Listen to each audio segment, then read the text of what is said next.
बचपन में हम अक्सर ये सोचते थे कि परिंदे कितने खुश नसीब होते हैं ना।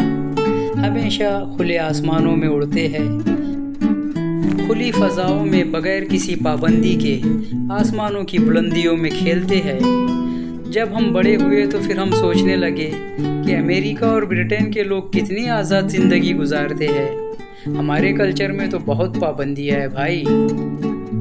सलमान कितना रिच है, अभिषेक की बीवी कितनी खूबसूरत है, एसआरके कितनी शोहरत पा रहा है, साहिल का बिजनेस कितना ग्रो हो रहा है, शर्मा जी के बेटे को तो नौकरी मिल गई, नैना का पति कितना अमीर है, उसकी तो किस्मत ही बदल गई।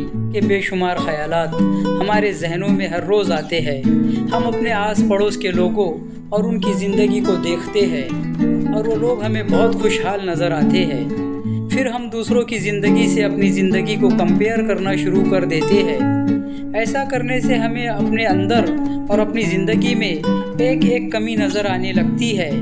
फिर गिनते गिनते इन कमियों की तादाद इतनी बढ़ जाती है कि हम परेशान होने लगते हैं। हमें एहसास होने लगता है कि हमारे पास तो वो कुछ भी नहीं है जिससे हम एक बेहतर ज़िंदगी जी सके।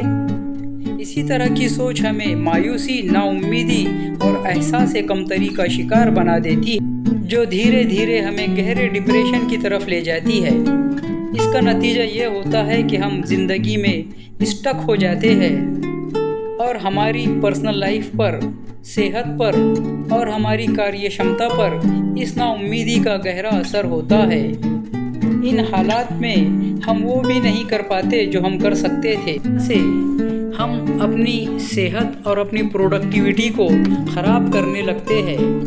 दूसरी सूरत में हम क्या करते हैं, हम दूसरों की कामयाबी और नेमतों को देखकर वही सब हासिल करने की कोशिश करते हैं। इस तरह से हम एक अनहेल्दी कंपटीशन की शुरुआत करते हैं।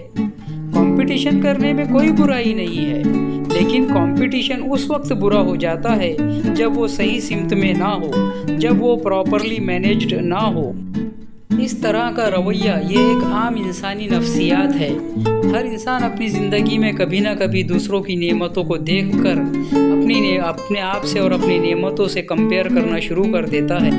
किसी कहने वाले ने क्या खूब कहा है कि हर किसी को दूसरे की बीवी ज़्यादा खूबसूरत लगती है। इसका मतलब ये है कि हर किसी को दूसरे इंसान की ज़िंदगी ज़्यादा बेहतर लगती है, ज़्यादा अच्छी लगती है। इसलिए दूसरों की ज़िंदगी को देखना छोड़े और अपनी ज़िंदगी को जीना शुरू करे। अपनी ज़िंदगी अपने लिए ज़्यादा अहम है, इसलिए उसकी कदर करें।